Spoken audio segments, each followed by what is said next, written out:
The cast of the Proud family has become pretty iconic over the years. After all, who wouldn't love characters like Penny, Oscar, and Sugar Mama? With the louder and prouder Disney Plus reboot right around the corner, we thought we'd take a look at the classic show and see where the cast of the Proud family falls on the morality scale. I'm Caleb with Wicked Binge, and this is the Proud family Good to Evil.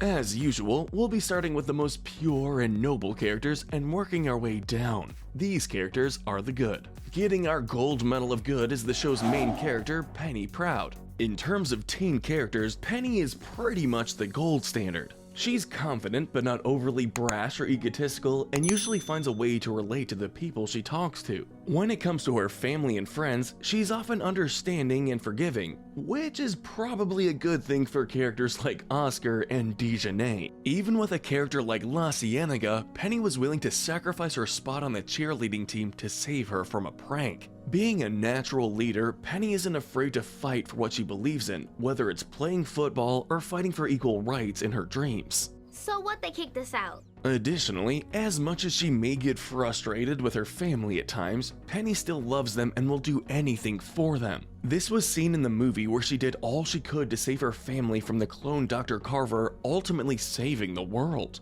Although Penny isn't perfect, having very typical teen girl flaws like occasionally being sneaky or jealous, and sometimes falling to peer pressure or making a bad choice, we felt that her good and heroic actions outshone those not so great moments, earning her our top spot. For our silver medal of good, we've selected Zoe Hauser. Of the four main girls, Zoe is certainly the nicest of Penny's friends, as well as the most reliable and supportive. She can sometimes be insecure, which causes her to be a bit of a follower, but other times she's able to act as a voice of reason when Penny is unable to be that, thus helping her be a better person and friend. Zoe will often act as a peacemaker for her friends. We also can't forget how it was Zoe's surprisingly great dance moves that helped the group win their dance battle in the Proud Family movie, despite her own nerves. Other than occasionally getting wrapped up in the idea of fitting in, there is really no bad side to Zoe. Moving on to the bronze medal of good, we have the tech whiz extraordinaire, Sticky. Being the only boy of the group, Sticky is Penny's best male friend. Much like Zoe, Sticky is extremely reliable and supportive. Whenever Penny is in trouble, it's often Sticky who's helping her out of it, like when he rescued her from the Gross sisters. But as good of a kid Sticky is, he did have a small lapse in morality during his parents' divorce. Being angry and frustrated, he ended up joining the Altos gang and helped them cheat during the Wizard Kelly scavenger hunt. Thankfully, Sticky didn't stay in the gang for very long, and even ratted them out so they wouldn't get away with their cheating, being willing to do so even if it meant he would get punished too. That in itself speaks to how good of a moral code this kid has. Next on our list is another friend of Penny's, Michael Collins. Although he doesn't have a huge role in the original series, we felt that we had to give him a mention considering that it seems like he'll have a bigger role in the reboot. Michael is a nice enough guy, though he tends to stand out a lot due to his effeminate nature, causing him to be bullied for being a sissy. I can't believe we lost to a sissy. Though he'll usually shrug this off, there was one instance where the bullying became too much for Michael and he started to take it out on others, becoming a monstrous version of himself. Thankfully, this was only a one-episode instance, and outside of this, Michael is a pretty supportive friend as well as a great fashion designer.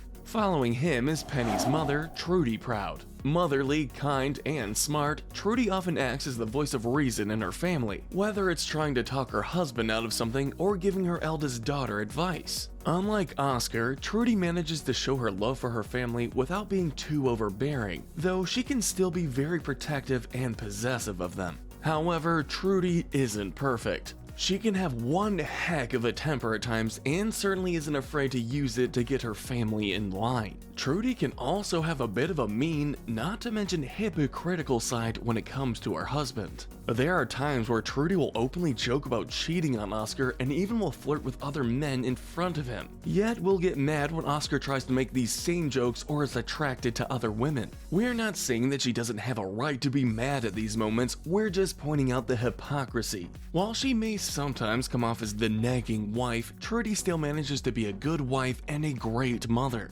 Also, she's a renowned veterinarian, so she certainly does a lot of good in her day-to-day life. Ranking slightly below his wife, we have Oscar Proud up next. Oscar has quite a few flaws in comparison to Trudy and Penny. As mentioned before, he'll sometimes flirt with other women as a joke, and his overprotectiveness towards Penny can sometimes cross a line. Who can forget the time he canceled her sweet 16th birthday just for kissing a boy?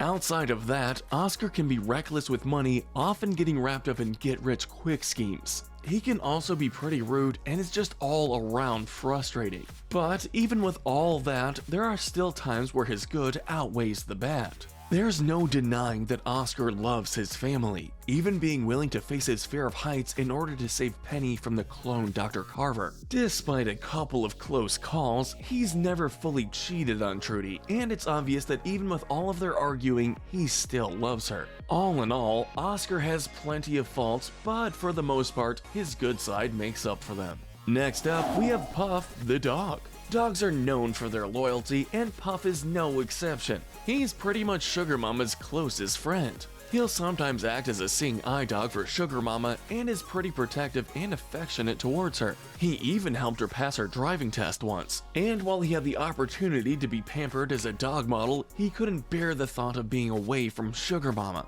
Despite being terrified of them, Puff is also pretty patient with Bebe and Cece, never snapping at them even when they're rough with him. Unfortunately, he isn't friendly towards everybody, and naturally doesn't seem to like Oscar very much. So not the perfect canine companion, but still a good dog. Next up is everyone's favorite grandma, Sugar Mama. Oh boy, there is plenty to say about Sugar Mama. Known for being tough and sassy, Sugar Mama is incredibly blunt and honest, to the point where she'll just insult Oscar to his face and make it clear to him that her other son Bobby is her favorite. Granted, it is Oscar who will be the one to insult her first, but still. One of our neighbors sure is ugly. There are occasional moments, however, where she'll show Oscar some respect. She stands up to both Wizard Kelly and her sister Spice for him, and in the episode Smack Mania, Sugar Mama showed just how protective of Oscar she could be. Additionally, Sugar Mama is a good grandmother, showing plenty of love and support to Penny while always having her back. If you want to win that chilling thing, you need a gimmick. Much like Oscar, Sugar Mama's abrasive side may be a bit of a turnoff, but her good moments show that she isn't quite as bad as she may sometimes seem. Moving on, we have Peebo. Peebo is the friendly neighborhood kid and is probably Oscar's biggest fan, being one of the few people that actually likes his Proud snacks. Unlike the show's other kid characters who can sometimes be rude or mischievous, Peebo is always polite and friendly to others. Despite his young age, he's also incredibly smart, much smarter than Oscar, who he's often warning with his catchphrase of, "Remember what happened last time?" Peebo will also sometimes get Oscar in trouble, though it's never on purpose. Given that we never see his family, it's obvious that Peebo sees the Prouds as a sort of a second family, and as such, he shows a ton of affection and respect towards them. Coming straight from the 70s, Uncle Bobby is next. Bobby is an unsuccessful musician, having plenty of passion for his craft, but not too much skill. In comparison to his brother, Bobby is actually kind of a failure given that he's unemployed and still lives with his mother. He's not shy about mooching off Oscar and his family either, causing him to come off as annoying despite technically being more pleasant than Oscar. But what keeps Bobby from falling into the gray tier is simply the fact that he never rubs it in or looks down on his brother when it comes to the obvious favoritism in their family.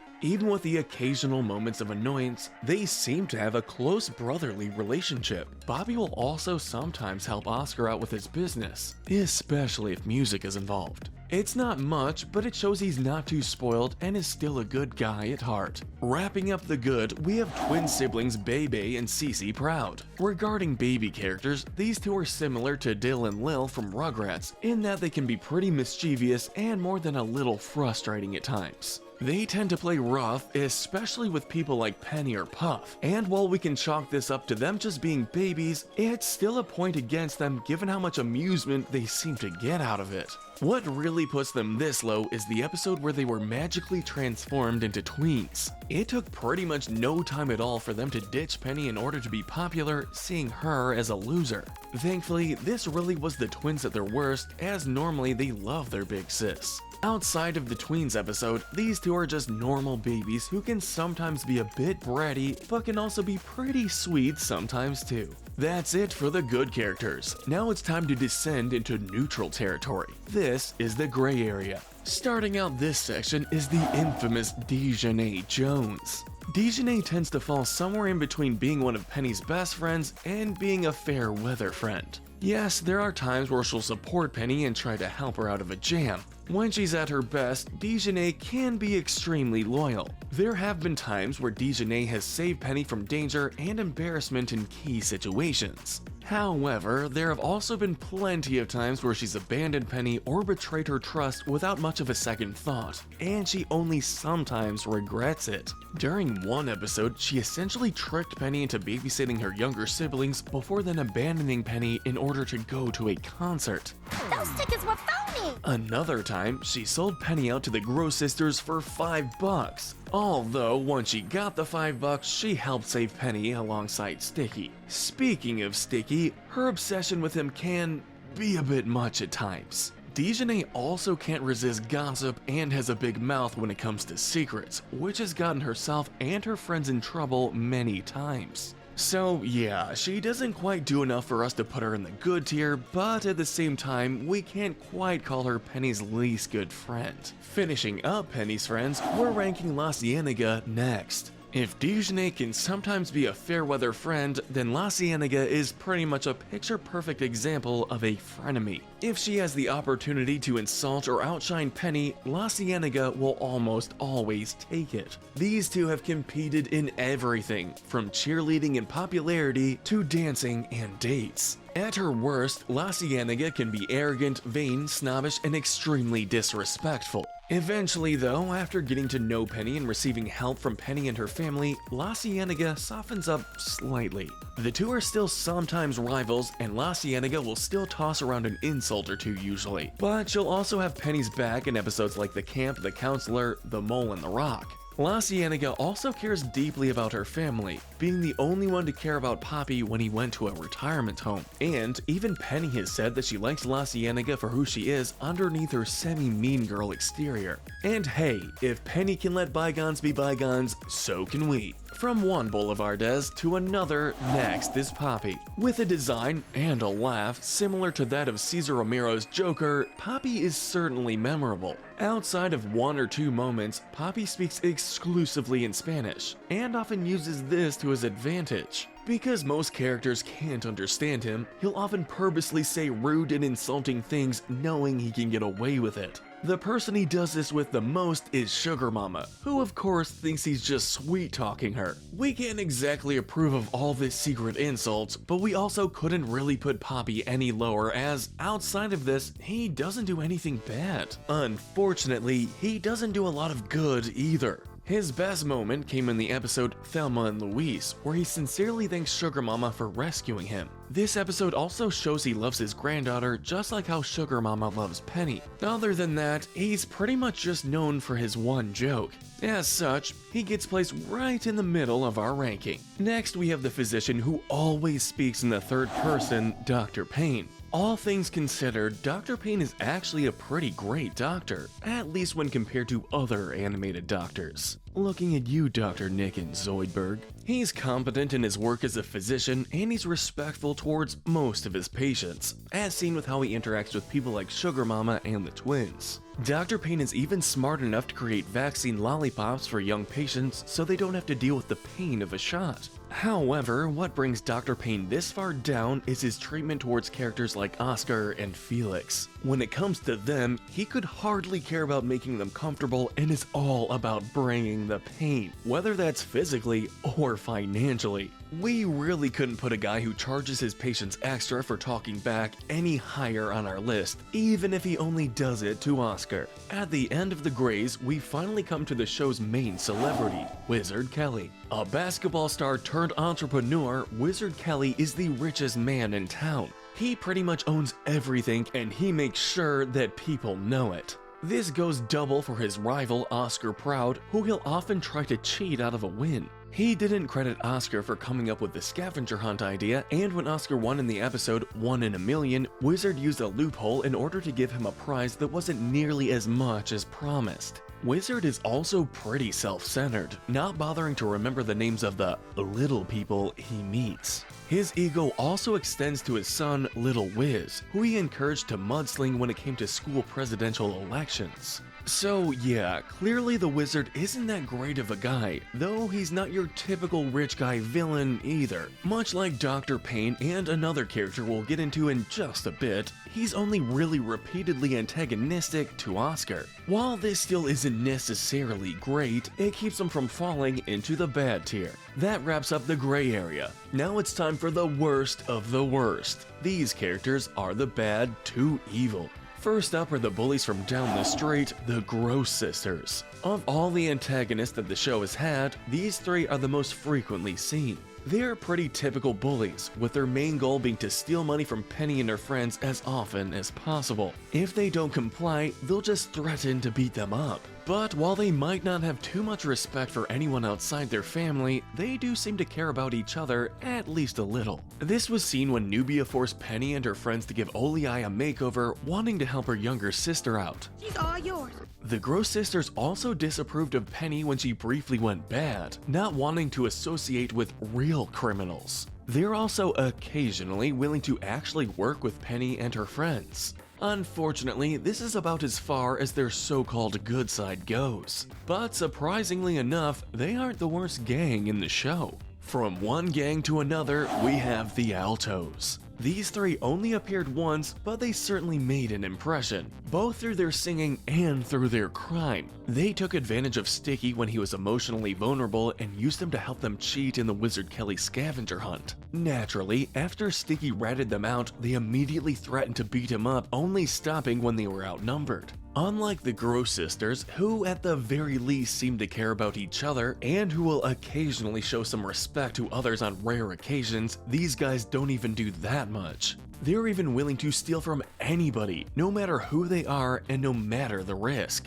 Simply put, they're just a trio of thugs looking for some easy glory. Reaching our bronze medal of evil is the Red-Nosed Baby. Voiced by Ron Glass, this is yet another character who seems hellbent on tormenting Oscar. Nearly each time these two meet, the Red-Nosed Baby does all he can to try and insult, humiliate, or physically injure Oscar. He even led an entire baby army against Oscar while at BB and Cece's birthday party, wanting to see Oscar get beaten up just for his amusement. Oscar is also the only person that the Red-Nosed Baby talks to, making it so Oscar can't try to expose him without looking like he's crazy. What's worse is that this kid never gets any comeuppance. You wouldn't think a baby would make it this far down, but clearly this isn't a normal baby. More like an evil genius in the making. For our silver medal of evil, we've selected Al Roker. Yes, you heard that right. That's Al Roker. Yeah, in the Proud Family universe, Roker isn't just a weatherman, but also a sort of a supernatural deal-making genie of sorts. Only appearing twice in the show, both times showed that while it may seem like he's trying to help, any wish he grants usually comes with a horrible price. In Tweentown, he made a contract with Penny that got rid of all the adults in the town. Unbeknownst to Penny, Roker was using all of the adults in a sweatshop where he forced them to make one-size-fits-all Roker wear, and refused to free the adults unless Penny could beat him in something. What's worse is that if Penny hadn't found a way out of her contract, Roker would have taken BB and Cece away to work for him too. Speaking of the twins, he was the one who temporarily turned them into tweens in his next appearance as a way to make him and Penny even, although he only did this because his bosses told him to. But while Roker wasn't quite as evil in his second appearance, we still felt that his first appearance was bad enough to earn him this low of a ranking. Finally, our gold medal of evil is going to the clone Dr. Carver. With this character being the show's biggest villain as well as the big bad of the Proud family movie, we really had no choice but to put him at the bottom. After becoming disfigured and going a bit mad, Dr. Carver 2 decided that he was going to get revenge on mankind by attempting to take over the world using peanut warriors. Outside of the whole supervillain shtick, Dr. Carver 2 also does some pretty awful things to the Prouds. From creating clones of them without their consent, to torturing Oscar for a secret formula, to threatening to feed them all to a giant monster, all while laughing manically. I must say, I'm impressed by your resilience, Mr. Proud. For as goofy as Carver 2 is, we can't deny that he managed to be a decent threat, and easily earns the title of most evil Proud family character. But let us know in the comments section if you agree with our ranking, and tell us what we should cover next. Remember to hit that notification bell and binge our Good to Evil playlist, where we break down the morality of the characters in your favorite cartoons, shows, and movies. But most importantly, stay wicked.